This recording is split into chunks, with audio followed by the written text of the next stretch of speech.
Continuamos con la segunda parte. El corte en el video anterior se debe a que se quedó sin memoria el celo.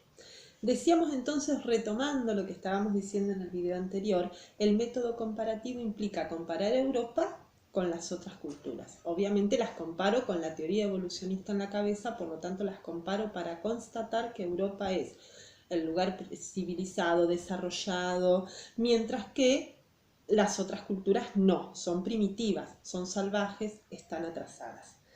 Este método comparativo, decíamos, se basaba fundamentalmente en relatos de terceras personas que no eran científicas, sino viajeros, comerciantes, misioneros, quienes sí habían viajado a otras culturas. Entonces, ya tenemos el contexto histórico, la teoría y el método. Vamos a decir algo ahora sobre el objeto de estudio. ¿Cuál es el objeto de estudio de la antropología en este primer momento? Indudablemente, obviamente, las otras culturas. Pero esas otras culturas, el texto dice, nombradas como la diferencia. ¿Qué significa pensar a las otras culturas desde las diferencias? ¿Qué significa aquí la palabra diferencia? Bueno, la palabra diferencia alude a más o menos lo mismo a lo que aludimos cuando hablamos de diferencia en matemáticas. ¿Qué significa una diferencia? Significa una resta. El texto habla de la idea del sin y de la idea del con, es decir, pensar al objeto de estudio como la diferencia implica pensar que yo estoy estudiando a un otro que no tiene las cosas que yo sí tengo. Es decir, Europa es pensada como una sociedad ¿con qué? Con desarrollo, con cultura, con civilización, con educación, con una organización política, con un desarrollo económico, mientras que las otras culturas son pensadas como sin todas esas cosas.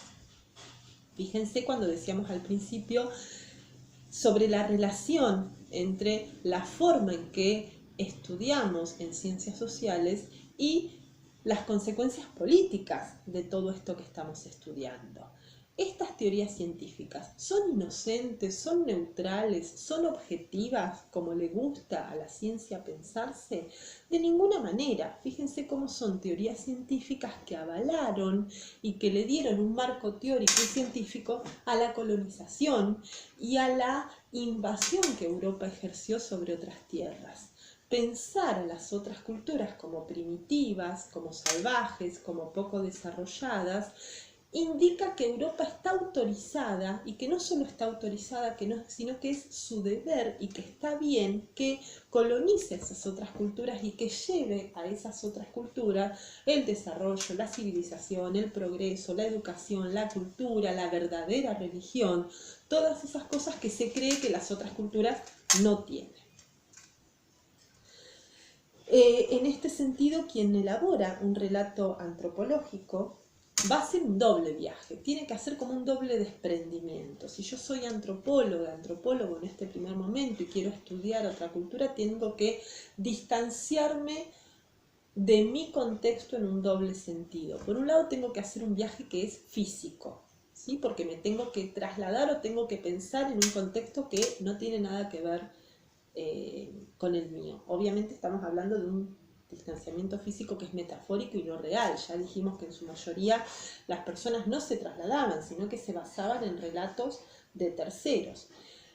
Pero además de este viaje físico es también un viaje intelectual, porque yo me tengo que despojar de los conocimientos y de la cultura propia para tratar de interpretar y de explicar científicamente a un contexto que me es ajeno y que además estoy pensando como atrasado, primitivo, salvaje y todo lo que ya dijimos.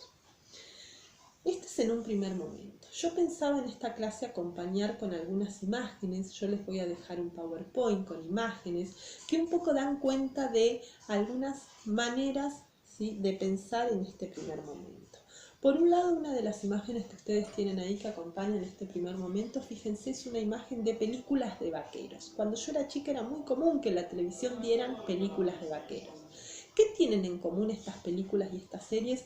Que no son tampoco tan viejas, son películas que no eran de fines del siglo XIX cuando ni siquiera existía el cine, sino de la década de los 50, de los 60 y más tarde también, que son relatos artísticos, científicos, que siguen esta lógica, ¿no? Fíjense, en las películas, en las series del lejano oeste, ¿qué es lo que hacen en general? Ubican en el lugar del blanco a la cultura civilizada, a la cultura desarrollada, a la cultura del progreso, del orden, mientras que en la figura del indio se ubica el salvajismo, la barbarie, el invasor en la mayoría de las películas del lejano oeste no es Europa, sino el indio que invade las poblaciones blancas. Y otra imagen que tienen, que yo les, si ustedes buscan en internet hay un montón, yo saqué un ejemplo, fíjense, son imágenes de los avisos clasificados de los diarios de la época colonial, incluso en periodos anteriores al surgimiento de la antropología. La antropología ni existía como ciencia en ese momento, pero yo les saqué ahí un recorte chiquitito de periódicos clasificados de los diarios de las ventas colonial donde se ofrecen para la compra y para la venta a esclavos y a esclavas, ¿sí? Fíjense, ¿por qué está legitimada en este momento la venta y la compra de personas? La esclavitud, que salía en los clasificados del diario, totalmente legal y autorizada. Precisamente porque estamos pensando desde esta lógica en donde la otra persona es poco menos que una persona, es alguien inferior, es alguien primitivo, es alguien salvaje que puede ser comprado y vendido como un animal. Fíjense que incluso en la imagen están los clasificados que venden esclavos y ahí a continuación vendiendo animales también. Bueno, vamos ahora al segundo momento, ¿sí? Vamos otra vez nuevamente, como hicimos con el primero, a pensar en el contexto histórico de este segundo momento de la antropología. El contexto histórico de este segundo momento se da entre las dos guerras mundiales, es decir, en ese periodo que se vive en Europa entre que finaliza la Primera Guerra Mundial y todavía no empezó la Segunda. ¿Qué es lo que está ocurriendo en este momento en la Europa de entre las dos guerras mundiales? Por un lado, el capitalismo que se inició con la revolución industrial está mucho más sólido, mucho más firme. También entró en crisis porque la Primera Guerra Mundial manifiesta de alguna manera una crisis de este sistema capitalista, pero es una crisis en la que el capitalismo se readecúa, se adapta y sale triunfante. Y por otro lado, Europa ha consolidado mucho su presencia en sus colonias de América y de África sobre todo. Entonces empiezan a surgir dentro de la antropología, que ya tiene unos 30 o 40 años de existencia como ciencia, empiezan a surgir lo que llamamos escuelas nacionales, es decir, diferentes corrientes teóricas, diferentes explicaciones, diferentes teorías que van a explicar a la diversidad cultural de maneras distintas, también dependiendo mucho de los contextos nacionales, es decir, en los diferentes países en los que hay mucha presencia de antropólogos y antropólogas, antropólogos sobre todo en este momento, cada país va a estudiar a sus propias colonias. Por ejemplo, Francia tiene muchas colonias en el norte de África, Inglaterra en América, Estados Unidos va a tener una fuerte presencia, los antropólogos estadounidenses van a estudiar mucho a los pueblos originarios del propio territorio de Estados Unidos. Entonces, como tienen contacto con grupos culturales distintos, van a ir elaborando teorías distintas según cada nación para explicar estas culturas que están queriendo estudiar. Nosotros no nos vamos a meter en estas diferentes teorías porque no estamos en la carrera de antropología ni nos interesa tanto detalle, sino que lo que vamos a tratar de explicar aquí es, bueno, ¿qué tienen en común toda esta diversidad de teorías? Y bueno, y lo primero que tienen en común todas estas escuelas nacionales es que cuestionan a la teoría evolucionista. ¿Qué es lo que cuestionan de la teoría evolucionista? Los métodos. Decíamos que la teoría evolucionista va de la mano con el método comparativo. La primera crítica que surge es esta. El evolucionismo no puede elaborar una teoría científica coherente porque los datos que obtiene no son de primera mano y las personas que registraron esos datos no son científicas. Por lo tanto, al no tener preparación ni educación científica, esos relatos, esos diarios de viajes, están totalmente marcados de sus sentimientos, sus perspectivas, su subjetividad, su propia mirada de lo que ven, están marcadas por sus propios prejuicios y por lo tanto no se puede elaborar un relato científico con una teoría marcada por prejuicios y por relatos parciales. Por lo tanto, si nosotros queremos elaborar una teoría científica y coherente de la otra cultura, lo que tenemos que hacer es viajar de primera mano a conocer esa cultura que queremos estudiar. Entonces ese método comparativo va a ser abandonado y va a ser reemplazado por el método que hoy en día sigue siendo el método privilegiado de que es la observación participante. Si quiero estudiar otra cultura, tengo que viajar y conocer de primera mano y convivir con esa cultura para poder estudiarla. Pero además hay una segunda crítica que se le hace al método evolucionista, y es que el método evolucionista es acusado de etnocéntrico. Aparece en la ficha de cátedra esta palabrita que vamos a usar mucho, que es el etnocentrismo. ¿Qué significa el etnocentrismo? Fíjense, etno viene de etnia, de mi pueblo, de mi cultura.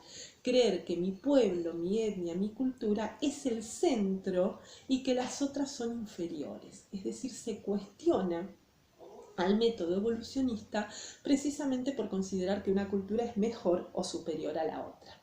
Entonces ya no solo no vamos a sostener el método comparativo, sino que lo vamos a reemplazar por el método de la observación participante, sino que la antropología también va a proponer reemplazar a la teoría evolucionista por otra, ¿sí? En este sentido, y esto lo vamos a ver también dentro de unas clases, hay un antropólogo polaco, que ustedes tienen ahí algunas fotitos que no son de muy buena calidad, porque imagínense que son fotos de 1918, Bronisław Malinowski, que es un antropólogo polaco que va a ser precisamente considerado en antropología el padre de la observación participante, un gran pionero en la propuesta de ejercer la observación participante.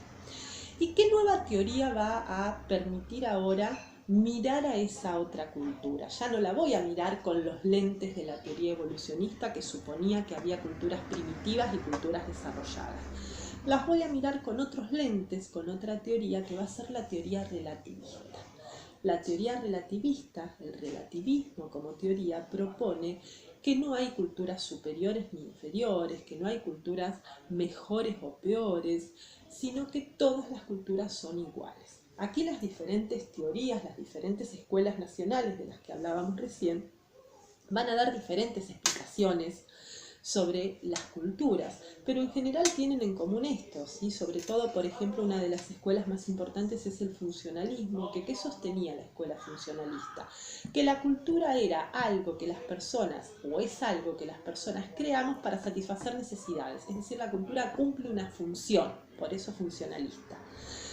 Y por lo tanto satisface necesidades que todas las personas tenemos, aunque esa satisfacción sea por caminos distintos. Todas las personas tenemos necesidades: comer, vestirnos, abrigarnos, mantener relaciones afectivas con otras personas. Todas esas necesidades que son comunes a la especie humana van a ser satisfechas por diferentes caminos por las distintas culturas. Entonces ya no estamos pensando que una cultura es mejor que la otra, sino que lo que estamos haciendo es pensar que todas las culturas son equivalentes, que todas las culturas son iguales y que cada una satisface sus necesidades de diferentes maneras. Tenemos entonces, dijimos, el contexto histórico entre las guerras mundiales, una nueva teoría que es el relativismo, un nuevo método que es la observación participante, y vamos ahora a pensar en este objeto de estudio que el texto les nombra con la palabra diversidad. Ya no vamos a tener como objeto de estudio la diferencia, porque ya no vamos a considerar que el otro es menos, sino que vamos a hablar de la diversidad. La palabra diversidad alude precisamente a esta idea de que somos todas equivalentes, de que somos todos en este sentido iguales. Y aparte esta idea de que el antropólogo ya no hace un viaje del presente al pasado. En el periodo anterior decíamos, bueno, el antropólogo hace como un viaje físico e intelectual. ¿Por qué físico e intelectual? Porque se traslada a un espacio remoto, pero también a un tiempo remoto. Se traslada como al pasado, porque recordemos que en ese momento se pensaba que las otras culturas vivían como había vivido Europa en algún pasado remoto. Esa es la idea de evolución, ¿no es cierto? Como no evolucionaron, viven todavía como vivíamos nosotros antes. Ahora ya no se piensa esto. El antropólogo ya no viaja a un pasado, sino que viaja a otro presente distinto al propio. ¿Sí? Entonces este es el segundo momento de la antropología, que también va a ser cuestionado, ¿sí? Sobre todo la teoría relativista va a ser cuestionada. ¿Por qué? Porque la teoría relativista no logra desprenderse del todo, no logra liberarse del todo de los prejuicios etnocéntricos. En el PowerPoint que yo les voy a compartir, fíjense, tienen dos imágenes que son dos fotos de Malinowski en las Islas Trobriand, que son los lugares que él fue a estudiar. Y si yo les pregunto sin decirles cuál es Malinowski, ustedes lo van a reconocer enseguida, ¿no? Hay una clara diferencia que sigue existiendo entre la figura del científico que elabora un relato que cree que es científico, neutral, objetivo, libre de prejuicios, y la figura de los nativos, ¿sí? Él habla, digo nativos porque es el término que usa Malinowski para referirse a las otras culturas, que son pensados todavía como otros, como lejanos, como remotos y aparte como no científicos, ¿no? Esta idea de que yo armo un relato científico implica también la idea de que yo logro captar o logro conocer la verdad indiscutible sobre ese otro grupo al que estoy estudiando. Entonces este segundo momento de la antropología también va a ser cuestionado. Y ahí es donde entra en escena el tercer y último momento. Vamos entonces al tercer momento de la antropología. ¿Qué es lo que pasa en este tercer momento? Vamos a empezar por lo que decíamos al principio, el contexto histórico. ¿En qué contexto histórico surge este tercer momento de la antropología? Este tercer momento aparece fundamentalmente después de la Primera Guerra Mundial, es decir, estamos hablando de la década de 1950. Según los países, según el contexto, va a ser un poquito después en otros lugares, pero fundamentalmente después de 1950 van a empezar fuertes cuestionamientos al segundo momento también de la antropología y a la teoría relativista. ¿Qué es lo que pasa en este segundo momento? Perdón, en este tercer momento.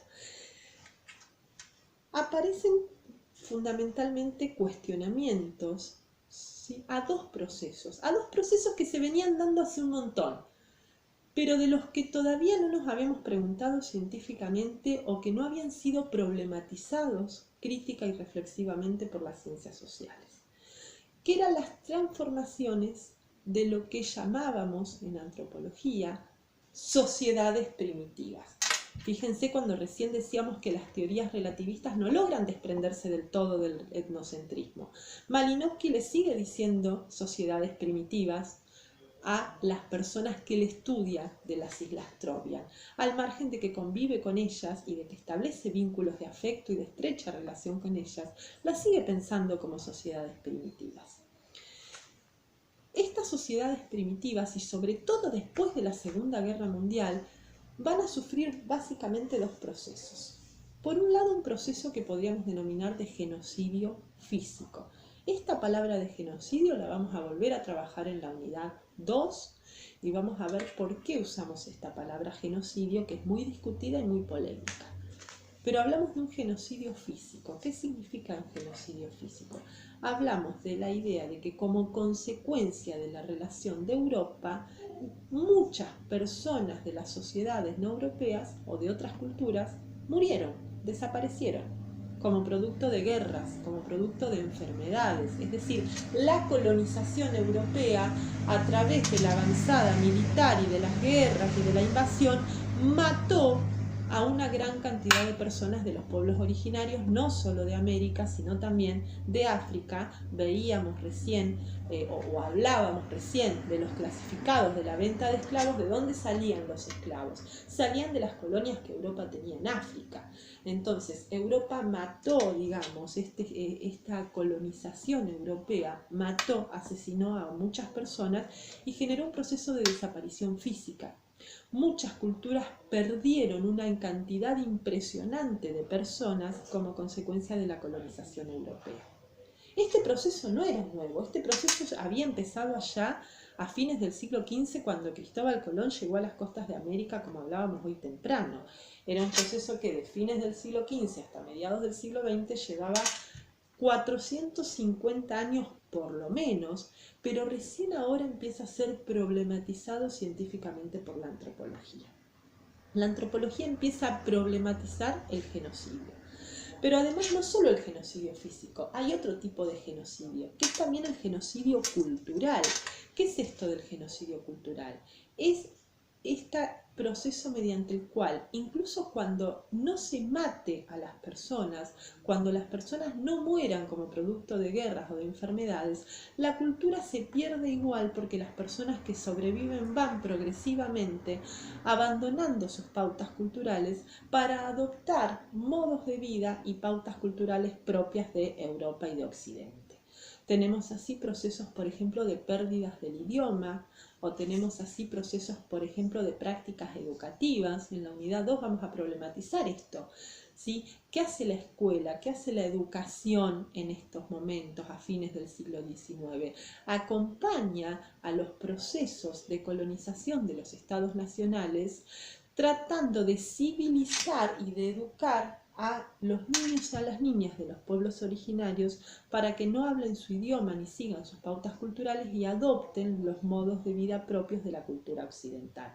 Por lo tanto, hay también un genocidio cultural en donde las personas van perdiendo su identidad cultural y se van avergonzando de ellas, ¿no? ¿Cuánta gente que pertenece a los pueblos originarios, que tiene apellidos o que tiene padres o que tiene abuelos pertenecientes a los pueblos originarios, se avergüenza de esa situación y prefiere pensarse como herederos de la tradición europea occidental y no como herederos de la tradición de los pueblos originarios? Entonces esto también es consecuencia y producto de las relaciones de colonización que Europa estableció. Es decir, esa colonización que había comenzado a fines del siglo XV, ahora es problematizada por Europa. Es problematizada por la propia antropología, quiero decir. Y en este sentido van a aparecer como dos grandes tendencias dentro de la antropología. Por un lado, una tendencia va a ser un grupo de antropólogos. Aquí destacamos a un antropólogo francés, creador de una de las escuelas nacionales o seguidor de una de las escuelas nacionales, que es el estructuralismo francés, que es Claude Lévi-Strauss, que va a ser una especie de, dice, antropología de salvataje, es decir, una antropología que va, si se quiera, quedar anclada en la etapa anterior, en el segundo momento, y va a tratar de estudiar a las sociedades primitivas que sobrevivieron o como quedan, digamos, tratar de ir al rescate o tratar de ir al estudio de los restos de esas supuestas sociedades primitivas. A nosotros no nos va a interesar esta tendencia en esta materia, nos va a interesar mucho más la otra tendencia que surge, que es la tendencia precisamente de la antropología que se propone problematizar la colonización y las transformaciones sociales como producto de la colonización. Es decir, la antropología que ya no va a tratar de estudiar las pautas culturales puras y propias de un pueblo, sino a tratar de explicar las transformaciones que las culturas vivieron a partir de su contacto con Occidente. Para esto, obviamente, ya no nos sirven las teorías clásicas. Ni la teoría evolucionista ni la teoría relativista nos puede servir para pensar esto. Entonces vamos a recurrir a otra teoría que recurre aquí la antropología, que es la teoría neomarxista o la teoría marxista. Ustedes tienen una pequeña aclaración en la ficha de cátedra de quién fue Karl Marx. Lo primero que tenemos que decir es que Karl Marx vivió a fines del siglo XIX, o sea, Karl Marx es una persona que ya para este momento no vivía y que elaboró sus teorías y sus pensamientos en el contexto del capitalismo industrial en el cual están surgiendo las ciencias sociales. Ustedes a Marx lo van a ver en sociología y lo vamos a ver también en filosofía el año que viene en segundo. Karl Marx no se preguntó por la diversidad cultural. Karl Marx fue pionero en preguntarse por la cuestión social de Europa de la que hablábamos en el primer momento. Él se pregunta por la cuestión social y es un fuerte crítico del capitalismo y de la desigualdad. Lo que hace la antropología ahora